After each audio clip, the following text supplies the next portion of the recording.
Fabulous. Hello and welcome to Society, Prison and Probation and my illustrious large panel. There was somebody who was going to sit, but no one comes sit. No? No. Okay. Claire is not going to come and sit, but thank you all very much for coming. What we're going to focus on is I'm going to give our panel 3 questions. It's quite a big panel, so they will probably only have to give you very brief answers. But can I just get everyone to stand up in this room who currently works in the works within the criminal justice system? If you work in the criminal justice system, stand up. Or have worked in the criminal justice system until very recently. Thank you. So you've got experts in the room. If you haven't worked in the system and you're really interested, please look at the people who are standing up, not just the panelists, because they will know a lot and will be able to help you navigate this. Because for those of us that don't, you may sit down now, sorry. For those of us that don't work in it, there is quite a lot of navigating to do. What I'm hoping to do is to get our panel to introduce themselves, to explain a little bit about their context in relationship to young people. That probably will be young people in care, but it will be for young people in general. And then I'm going to just get you to briefly introduce yourselves on your table so you get to know who you're with. And then we'll just get to ask the panel a couple of questions. We're going to pass the microphone down the line. And then you will start next time, so just to give you the heads up. And can I ask you to introduce yourselves and give us a little bit of a context around young people, your work and the issue of prison, probation and the criminal justice system. Welcome back. I nearly threw you out. It's good to have you back. Good afternoon, everyone. So my name's Rob Gibbs. I'm a Chief Inspector with the police. I work in the Metropolitan Police and I work in Edmonton and Haringey. My day job is I look after neighbourhood policing for the London Borough of Enfield, and I run something called a Home Office project, an initiative which is a national one, but I do it for London, called Clear Hold Build, which is a geographical place-based focus on everything that is difficult in that particular area, which has you can imagine, a particular overlap with policing and prisons, and young people for that matter, and exploitation. The issues we have in that part of London revolve around serious violence, gangs, drugs, and sex work, and so does overlap with a lot of exploitation. Hi, Tash Dixon. I'm from the Home Office and work alongside Rob and Jim, who's about to introduce himself. My role is around hidden harms and vulnerability policy. I was brought in specifically because of my lived experience, which is domestic abuse and sexual violence, and I came from the rape review before I joined the team that I'm in. And the work that I get to do alongside these chief inspectors is around we must change the narrative from a criminal justice response to a safeguarding response. And so they are spearheading Turner 2 pilots that have not been done before from a policing perspective to do just that. That doesn't stop at 18 in a day, that can support people up until 25, if not 30, and hopefully start breaking generational cycles. Thanks, Ash. Hi, good afternoon, everybody. My name's Jim Heggs. I'm a Chief Inspector in Leicestershire Police. I'm responsible for overseeing a voluntary offender management pilot called the 7 Pathways Plus. This pilot is specifically aimed at people who had dropped out of integrated offender management, so they've been in the system for a long time, and it might have been that they've been declassified because they're not engaged or continued to commit crime. And as an area commander, they were responsible for a lot of crime on my area. So with a group of partners, we worked with this cohort to identify the drivers behind their criminality and target that. With lived experience work, with fast-track mental health, accommodation, lots of different strands, which was really intrusive. The reality was we had some great success in terms of their offending, and in truth, we turned a lot of lives around. The reason we're here as part of this offender management program is that a third of our cohort just happened to be previously looked after children.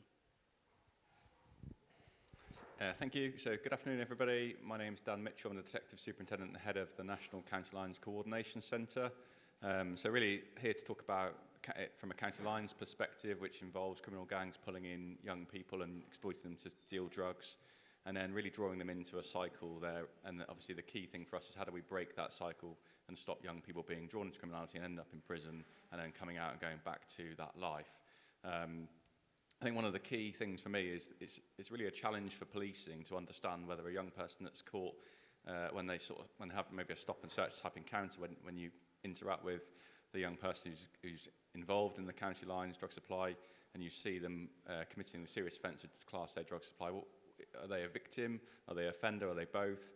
We've got often quite a binary response. Police officers need to manage the risks. So how do they go about approaching that scenario?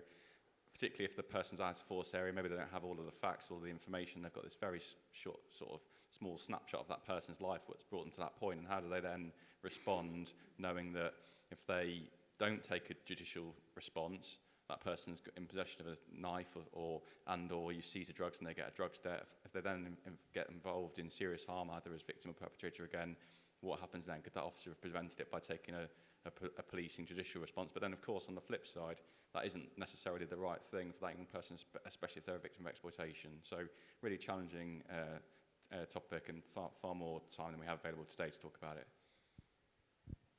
Afternoon, everybody. I'm Kilvinda Vigers. Been in the probation service for 31 years, a director from London for 7 years, and now in Yorkshire and the Humber for the last year. I'm the national lead, operational lead for young people, youth to adulthood transition, and a big proportion of that are people with care experience. I tell this story not to show my age, but back when I trained as a social worker about 30 years ago, I wrote an essay about the cohorts that are overrepresented in prisons, and care leavers were one of them, and they still are. So we've failed badly. And I don't want to be, well, I won't be here in another 30 years, but I do think this is an opportune moment to maybe do something differently. From a probation perspective, it's interestingly twofold. I absolutely believe this is an agenda about safeguarding, but often we are working with people as adults who have committed serious offences, and to be able to hold those two things together to support people out of crime and actually attain the best thing for themselves is important. So very much around safeguarding young people, helping them to transition into adulthood, which we all know is difficult. Thank you. Hi, I'm Rosie Blackett. My current role is I work for a company called Spectra that delivers the Care Leaver Covenant on behalf of the Department for Education. Prior to that, I spent 10 years in West Midlands Police, specialising in child criminal exploitation and urban street gangs. And I've also grown up in care. So a lot of my practice from being in the police, working in the third sector and now at the Covenant is kind of delivered through the lens of lived experience and trying to change that narrative from the idea of being a care leaver into one that's a care leader and hopefully driving the sector with lived experience voices at the heart of it. Over the last 7 years, we've been working with West Midlands Police around an early identification system for care leavers when they arrive in police custody with my colleagues that I'm here today with, so I'm sure they're going to tell you a little bit more about that. Okay, thank you. Good afternoon, I'm Simon Edwards. I'm a police sergeant for West Midlands Police. I work as part of the Criminal Justice Service Improvement Team at the moment. As part of my role, I look at improvements in custody, innovations, policies, how we implement changes in legislation and partnership working. And the reason why I'm here today is I've started working with the Care Leavers Covenant back in 2019 to look at how we identify people who are coming through our custody suites in the West Midlands, and also how we identify people who are being voluntarily interviewed, so they're at risk of entering the criminal justice system. And moving on from that, we've then developed some support pathways, and we've looked at how we arrange support for those individuals throughout their journey through custody. Thank you. Hi, everyone. My name's Bethany Cornser. I am the Strategic Partnerships Manager at the Care Leaver Covenant. I'm not on the screen because I'm deputising for our wonderful CEO, Matthew Gordon. My role at the Covenant is leading on relationships with the public sector, mostly local authorities, but increasingly police forces and other public bodies. I have supported the effort in London with the Mayor's Office and the Mayor's Office for Policing and Crime, looking at the decriminalisation of looked after children and care leavers, and also support Rosie and Simon on the custody referral piece. Fantastic. What a panel. Give it up for the panel. We also have a room of incredible talent, so I'm just going to give you 2 minutes to introduce yourselves to your table. If you're on a table on your own, find somebody to introduce yourself to.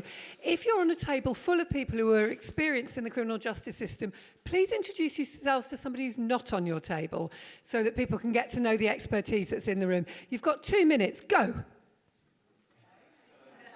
You can talk amongst yourselves. You don't know about each other.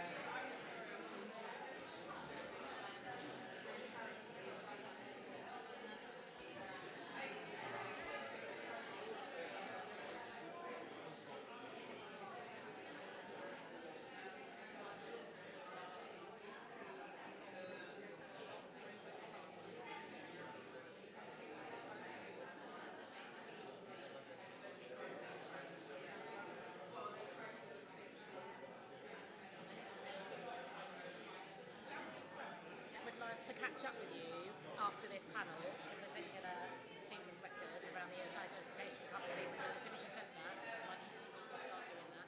So that'd be great. So Rob is from the Met, the chief inspector Rob, and Jim is from Leicestershire Police, and so some of the pilots that I do. Okay, we have. Okay, great. Thank you.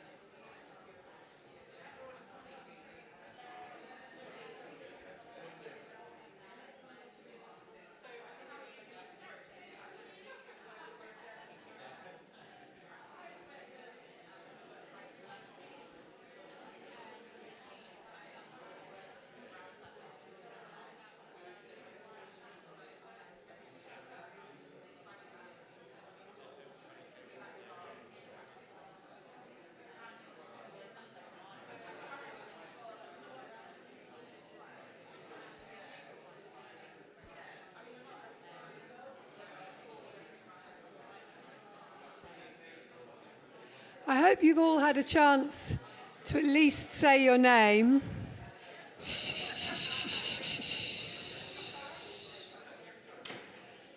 I hope you've all had a chance to at least say your name.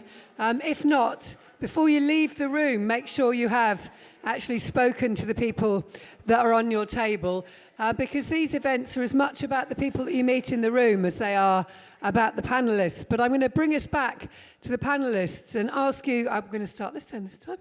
I'm going to ask you to talk about the fact that young people who are care experienced, young people who have been removed from their familial home for whatever reason, are disproportionately represented across the criminal justice system. We heard that.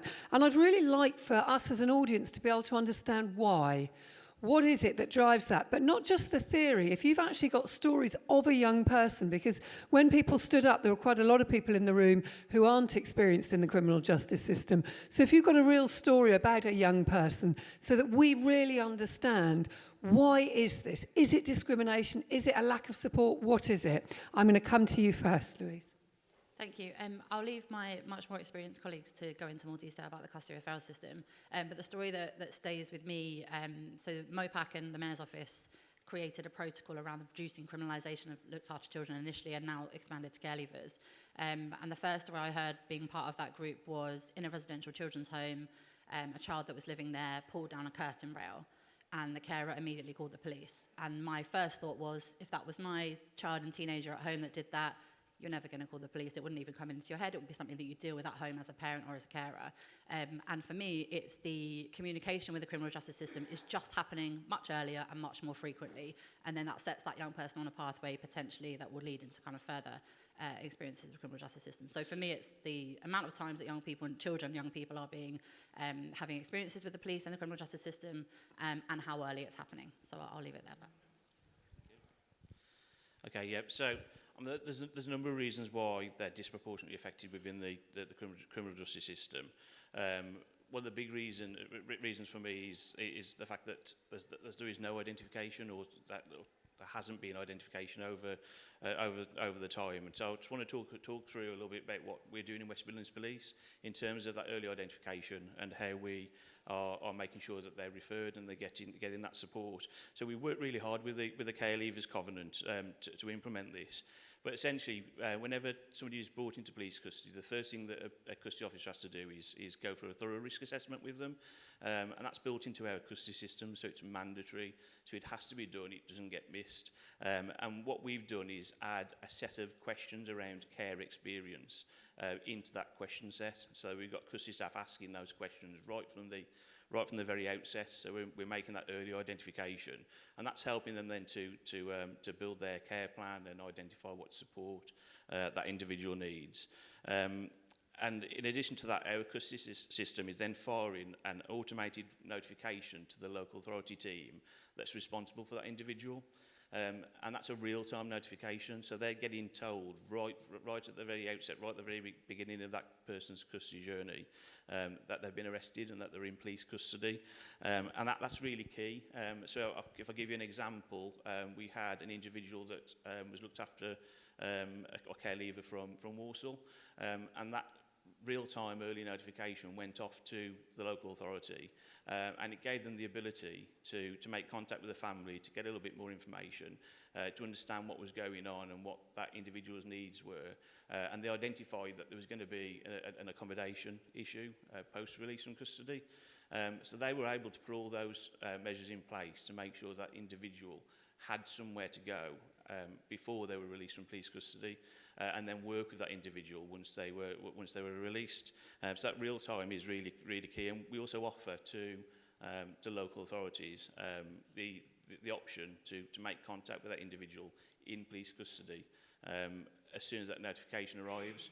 So they can be assured that because they get the notification right at the very outset, that they've got time, and they've got time to make contact with us, to either speak to the individual over the phone, virtually, or they could even come down to one of the custody suites and make contact with the individual that they support, in order to identify what's going on, what their needs are, to try and remove those triggers, to make sure that it's not a revolving door and they're not coming back into custody again. But the expectation is where that real-time contact isn't had, is that the local authorities make contact with that individual once they're released from custody, so they can do that same needs assessment to understand their issues. And all 7 local authorities across the West Midlands have signed up for this, and the Covenant worked really hard to get them to agree and work with us. And over the last 12 months, for instance, we've referred 673 care experience individuals. So that's an average of around 56 per month.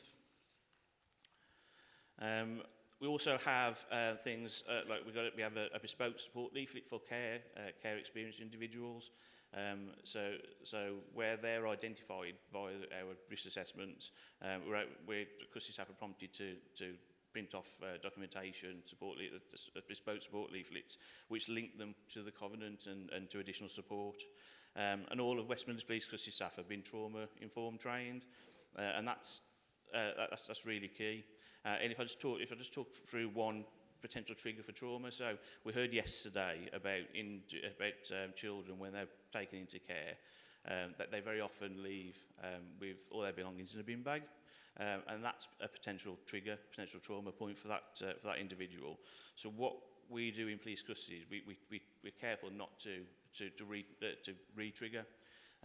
So often when people leave police custody, they leave with their belongings in a clear plastic bag, which is very similar to when they're taken into care. We give all care experienced individuals a mad lug bag so that they can take all their own personal belongings in a proper hold-all. So we're trying to remove that trigger, and those bags are donated to us by Madlug. We've also made some improvements to the physical custody environment, such as distraction packs, neurodiversity welfare packs, sensory lighting and clocks and murals. You've only got about 2 minutes per okay. item, and you're about No problem, no problem. I'll just... Back to this, because we're going to Yeah. talk about solutions next. Okay. Maybe we need to move Yeah. on, otherwise we're going to get stuck. No problem, I'll pass it on. Thanks, Simon. Listening to you speak then as well, I'm just really, really proud of the work we've done in that space, which actually the Met and all the boroughs across London are looking to implement a similar system, so really proud about that. I think there's 2 points that I'd like to make. Sorry, I'm not judging you, Simon. And the first one is actually, it should be about early intervention. It should be well before a care experienced person enters the criminal justice system. And I think to myself, some of those pinch points before actually a young person comes to the police custody desk and starts their journey, there's lots of data pinch points that we can use. For instance, intelligence logs.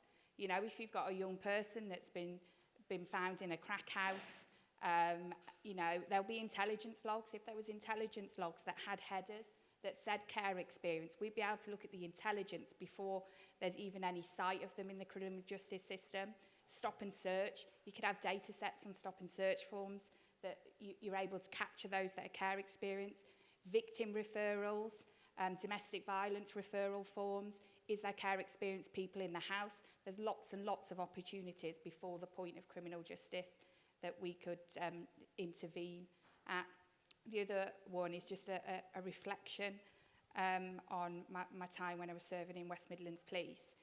Is in a gangs unit, I worked with this young man for a number of years, and he was a street robber.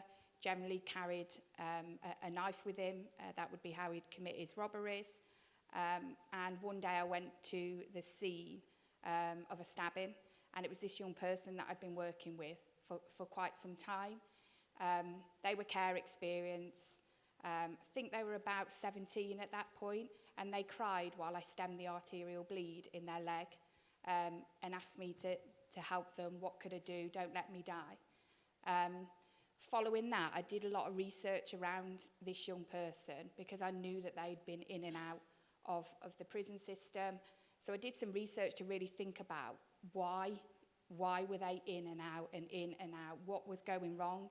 And actually that young person's journey of entering care and trigger points where we could have intervened and diverted him happened much earlier on in his life. You know, we're talking at the age of 8 and 9 when those triggers first came to light. I think they'd been in prison about 7 times at the point that I was doing this research. They were about 18 then. And every time that young person came out of prison, they were, bearing in mind, they were a street robber.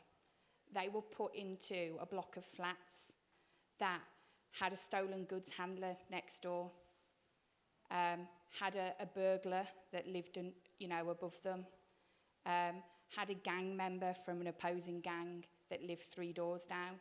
Now, where is the consideration about rehabilitation for that young person when they come out of prison, when they're looking at where to place them? Anyway.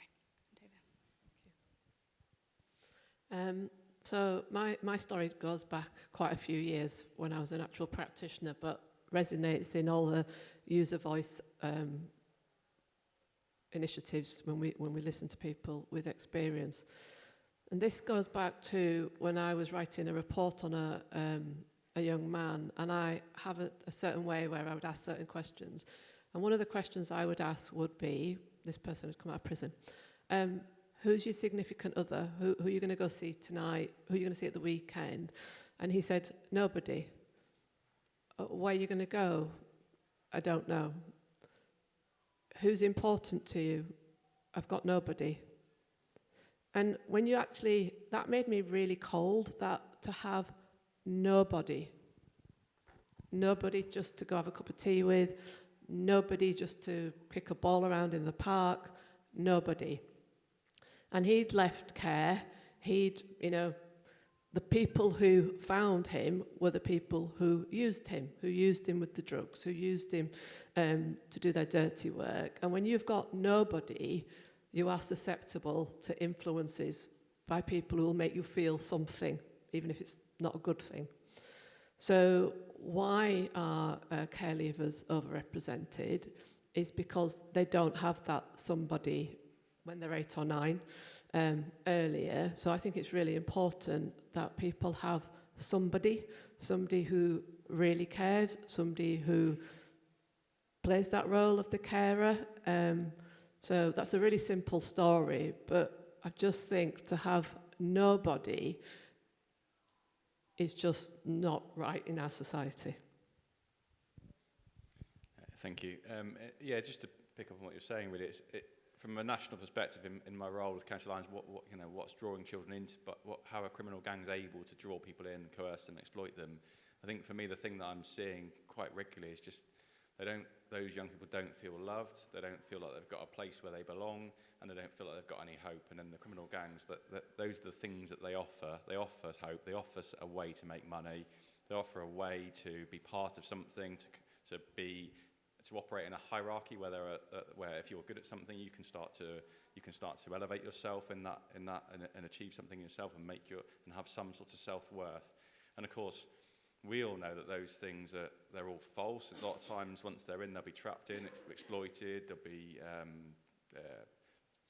you have situations where they'll be robbed, and then they're sort of subject to debt bondage, and so some of it's false, and then of course some of it's also real in terms of that they are able to have those feelings of self-worth. They are able to be part of something, and that some people do elevate themselves through the hierarchy, even if it's a particularly violent and nasty world that becomes normal. So for me, it's about how we understand what those triggers are, and then what you were saying, Kavinda, is to get in really early with the intervention points. Because for me, and there's a recent case that was brought to my attention where the child was only 15, and he'd been missing from home for a month. And I think, home's my safe space. That's where I feel like I can relax. That's where I can, you feel secure. And to be away from that environment for a month is a long time. And when you look at his backstory, he'd been arrested in recent months in three different force areas, all in possession of drugs. He's clearly working for a criminal gang, clearly being sent around the country, and it doesn't really have a place of belonging. But he's caught up in this network, and it just keeps coming more to the fore. And of course, now policing start to look at that and go, well, you're not availing yourself of diversionary services and support services that are trying to steer away. You keep doing it, so now you're going to go down more of a criminal justice response, and he's clearly going to end up in prison if not something violent happens to him in the meantime. So the thing that I think for me is the longer that you're in that environment, the more difficult it is to move away. So we've got to try and get in as early as possible, spot the trigger points, one of which is unmet SEN needs, another one of which is missing. You start to go missing and not in education as well. I've seen a rescue and response diversionary service in London who found that all of the people referred to their service, over 40% were not in education. So that's kind of a key factor that then enables people to be drawn in, because they don't feel like they have that they can learn and move on to a job or something. So, thank you. Thank you. So disproportionate numbers then in the criminal justice system. I think we've heard it all yesterday, and it continues today. The looked after children are vulnerable. They're easily exploited, and when that happens, then they are prone to drug use. They are exposed to crime, and they go on this perpetual cycle that just continues and continues. There's no stability in their lives. It's chaotic, and that's absolutely what plays out in our Pathways pilot. The children, the previous looked after children participants tend to have the most complex needs, and I think we've heard that time and time again over the past couple of days, haven't we? I think some of the things that we're trying to achieve in our pilot and been mentioned by the panel already. That early intervention is really key. I do think we miss a trick, definitely around lived experience. The things that our lived experience workers have been able to do is magical, I'll be honest with you. And we can use that. We can tap into previously looked after children to help us out, if that makes sense. And we've got to be really intrusive with how we manage some of our very vulnerable individuals coming through the care system, so that we can help and direct them to support as they're growing up. There's no reason why we can't fast track mental health support. There is counselling. We can do these things. It's just unfortunate that there's so many people out there that aren't, unfortunately, supported through that. Thanks, Jim. I'm going to be really honest here. I was really unsure as to whether I was going to say it. I was mentioning it upstairs to the wonderful volunteers. We all know how old Fatima Whitbread is, and we're still having these conversations. That's the problem. It doesn't matter where you apply it. We're not listening. No one is listening, because why are we still having things like this, these conversations, and the people that were on stage last night, for those that were there, you're talking 40, 50 years, 60 years of the same conversations. And so clearly we're not listening. And so that's what I think the problem is. And the second thing, as a mum and as a human being, early intervention is mentioned quite a lot, but I believe that every child should have the same playing field from the day that they're born, and that's not happening. When you go into the care system, you know, it shouldn't be that you get to 7, 8 or 9 and that's when intervention starts. Intervention should start the day you're born with love. And so for me, I don't know how we do it, but 60 years on, we shouldn't be having this conversation. I think a lot of what I was going to say has been said already, so I guess what I'm going to do is describe a little bit about the experience we've had in what I've been doing in this part of London, that is Edmonton and Haringey. And it's my job with neighbourhood policing is not necessarily to pick on any one individual part of it. It's to draw a circle on a map around your biggest, most difficult problem and think, how do you address that? And Edmonton, as part of the London Borough of Enfield, is split into 25 wards. 2 of those wards represent a quarter of all crime in Edmonton.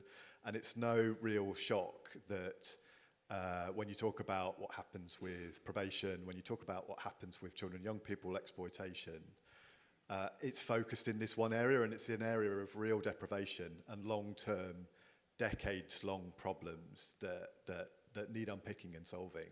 And an awful lot of that fits around what is your serious and organised crime problem in that area. For us, and when we talk about young people and care leavers, it's the drugs.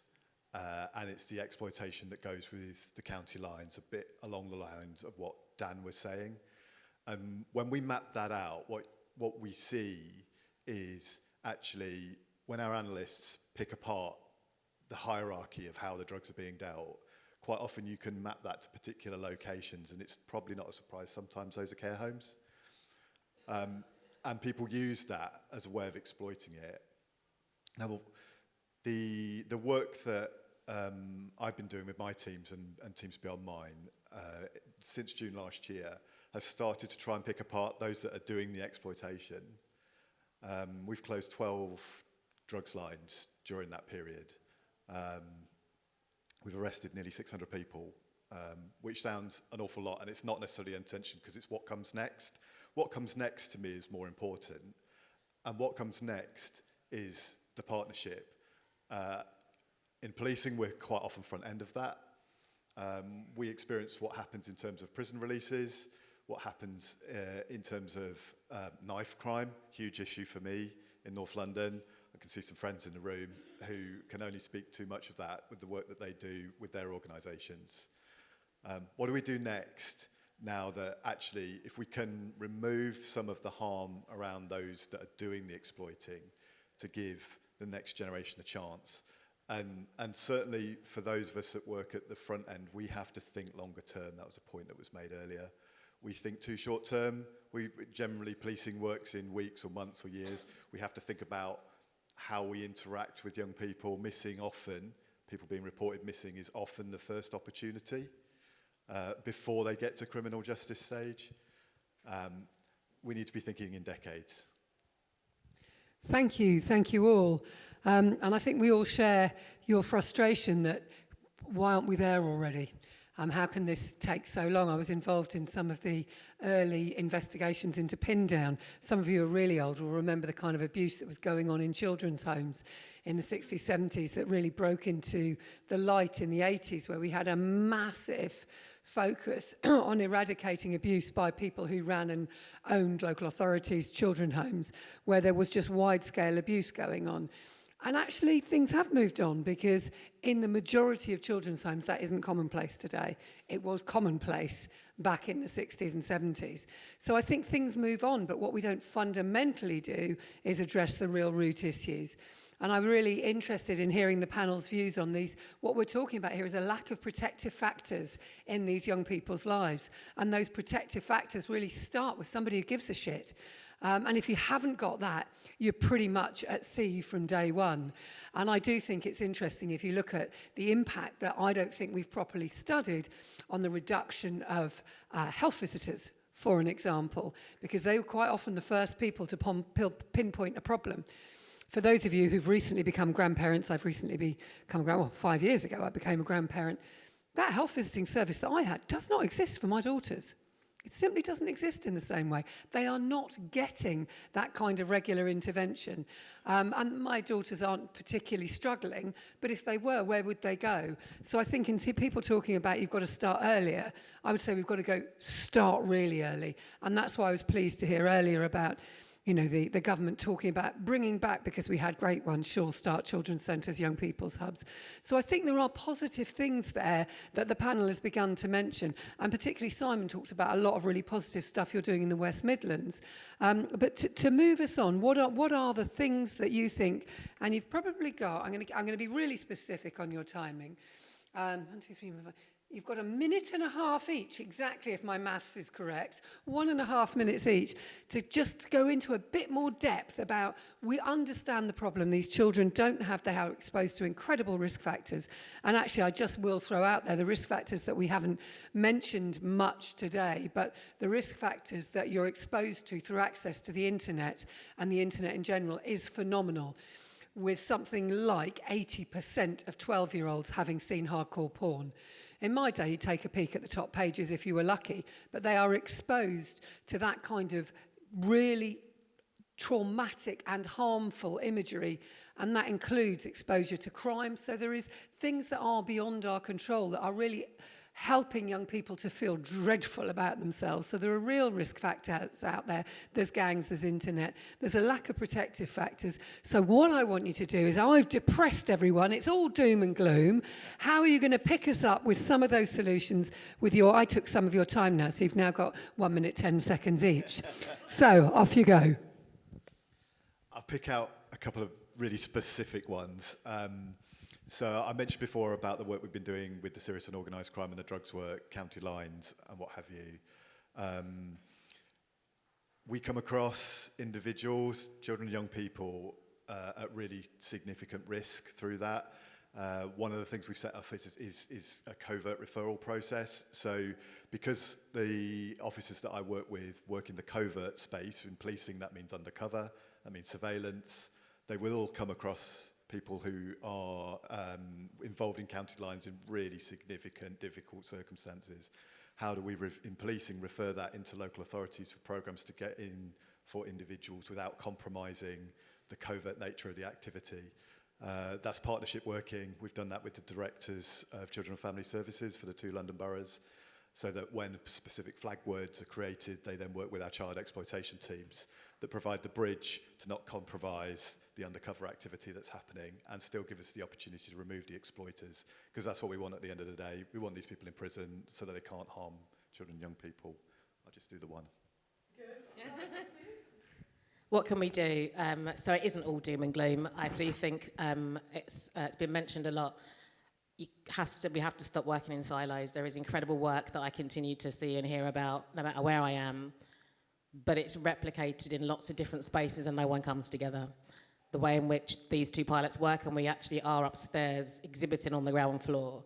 I might have been given a wide berth because it's policing stands, but we are all right. I do think coming together as a collective in this footprint has made all the difference, and one thing we pledged to do when we came here was to listen and to learn.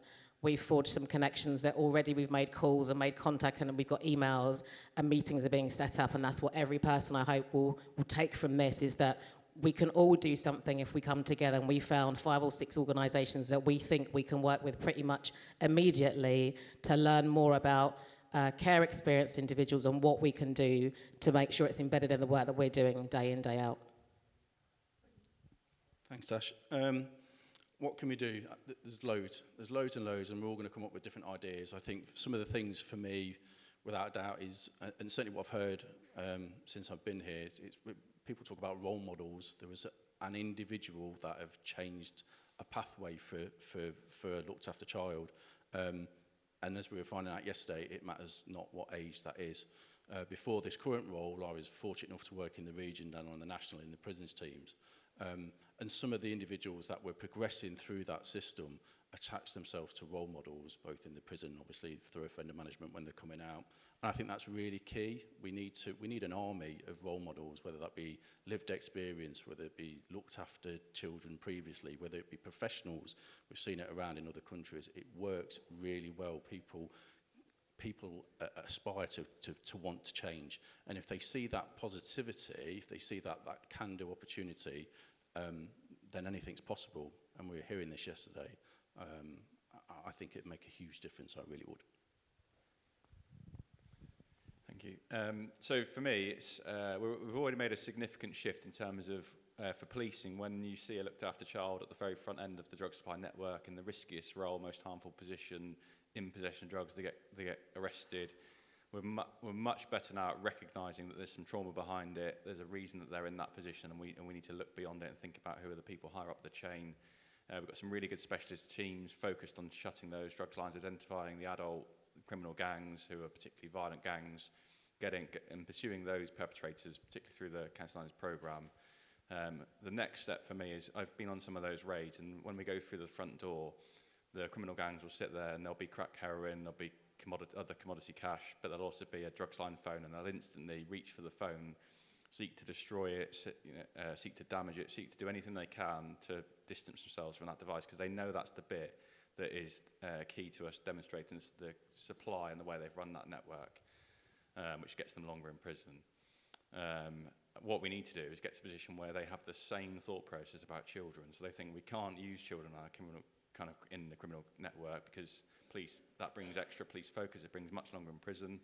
There's a recent case in Essex where the officers had to argue at length with the CPS to get modern slavery charges.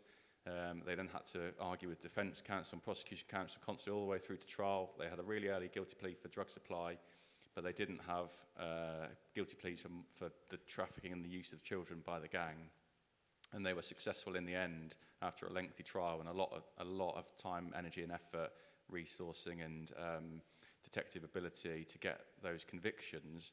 And the main guy got 12 years in prison when typically we see 4 years for drug supply. And that's because he used children on his drugs line. So we do have success, it's just not very much. And I think the key thing for me that's going to be the big game changer next year is the introduction of a child criminal exploitation law that makes it really clear that that's not allowed. It's really bad, and this is a really simple and straightforward explanation of what CCE is. So we don't have scenarios where you've got other professionals who should know but don't understand it and therefore don't want to charge the offences, and we don't then pursue the perpetrators that we need to. And if we do all of those things, I'm convinced that what that will mean is we'll see less children being exploited because criminal gangs will know it's not in their interest to do so. And I think that's how we'll help to break the cycle. I think from a probation perspective and rehabilitative perspective, if we go really upstream with the adults we're working with, who are carers and parents, making sure people have got access for support for their dependency and helping them through recovery, be that mental health, drugs, alcohol. So actually stopping children going into care in the first instance is the goal. If they are in the system, we've just, I did it at the beginning of the year, we've just developed some training, trauma-informed practice. We used user voice in part of that, people who have been through the experience, be it care leavers and the criminal justice, what do they need from us? How can we engage? How can we promote compliance? Very much around trust. People expect to be failed, and so we fail them. And actually, we need to be stepping up time and time again and not letting them be alone. And also having a harm minimisation approach to things. So, looking at how we keep people out of prison, despite them doing things that make us cross. They're not dangerous, they're doing things that make us angry. And how do we support people through those stages? So I think that strength-based approach, working with people, because the vast majority of people grow out of crime, they mature out of it, and we've got to be patient with them through that. Echo what all the panel have said, and if I had to draw upon one thing, it would probably be an education piece. We know when young people come into the criminal justice system, the first point of call for them generally is policing. That, first point of call, taking them in, whether it's a voluntary interview or the custody block. We delivered some training to all operational response staff in West Midlands Police, not around what care experience is, but actually helping them understand what sits underneath that care experience, you know, the why, that you know, how we encourage people to think differently around the actions that somebody with care experience might take. So for me, it would be an education piece. Thank you. So just drawing on from that, what I'd like to see is a bespoke diversionary project. We've got such projects for people who are drug users, alcohol abusers, domestic violence, but we haven't got one specific for care experienced individuals. So that leaves us with unless there's other vulnerabilities, it leaves us with a lack of options in terms of alternatives to prosecution. So I think it'd be really good if there was something specific for care leavers that we could use as an alternative to prosecution, and include care experienced individuals in delivering that service as well. And then finally, just on the collaboration piece. Yesterday, the Inspector for Prisons mentioned that they don't know how many people are in prisons are care experienced, and that's really sad. So we need to look at how we improve data sharing. So in West Midlands, we now know how many people are coming through custody. So we need to look at how we can improve that. But then other forces also need to look at how they're gathering that data and they're sharing that with the Prison and Probation Service. Thank you. I guess just to highlight with the prison, the custody referral system, in practice it's a relatively simple systems change, but it's having some really transformative impacts in the West Midlands, and we're very much looking forward to expanding it to other parts of the country. All 33 directors of children's services in London signed it off in one day, which is, anyone who works in London, unheard of. So we're very pleased with the response from other police forces and local authorities across the country about its expansion. So I think that's definitely something to be hopeful about. But I just wanted to highlight this custody referral system is picking up a number of care leavers and young people who are disconnected from their local authorities. We know that care leavers are entitled to support until they're 25, but many young people don't feel like they need it, don't want it, or there may have been some fallout, which means that they don't have direct contact with their personal advisor. So this system is actually, more often than not, identifying those young people that have the right to change their mind as they actually know I do need a bit of support, or actually I do want to know what's out there for me. So I think that is, again, something we can be hopeful for. Fantastic, thank you. And thank you all, panel. You've been absolutely fascinating. And I'm very struck by that sense that could we make it unacceptable for drug dealers to use kids? Because when we've made other things unacceptable within the criminal justice system, it has worked. And I think I was very struck by what everybody said and about the need there for early support, the need to think creatively, the need to collaborate. But can I ask you, I think we're coming up. I'm doing very well. We are coming up to time. Can I ask you to give a big round of applause to our esteemed panel?